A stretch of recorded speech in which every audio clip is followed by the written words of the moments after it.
esker honitz prentsaurreko honetara etortzeagatik. Gezurra dirudi, baina urte bat pasa da, eta berriro gaude hemen Burlatako jaietako programari buruz hitz egiteko. Dakizuenez, jaietako egitaraua jai batzorde baten proposamenekin egiten da, eta eraman diren proposamen guztiak entzun dira, eztabaidatu dira, eta izan diren guztiak kultur patronatuak aurrera eraman ditu.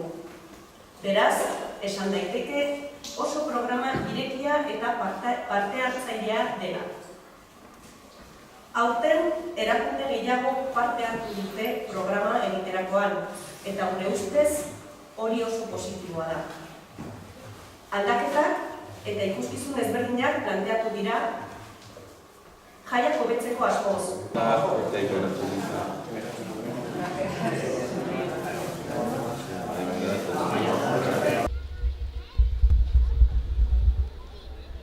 Egun batean ditu ninduen Jaime da konpartsako burua, eta esan zian, begira, Amaia, baduti ideia bat zuri helarazteko, eta zer duzu ba?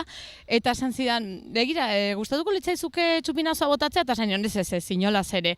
Begira, beste aukera bat dugu, Josefak botako balu, zuk zeuk izango zenuke erabaki hori hitz egitearena eta Josefaren ahotsa izatearena. Eta esan nion begira, hori asko zire ideia politagoa iruditzen zait, eta hori bai, gustoko dut.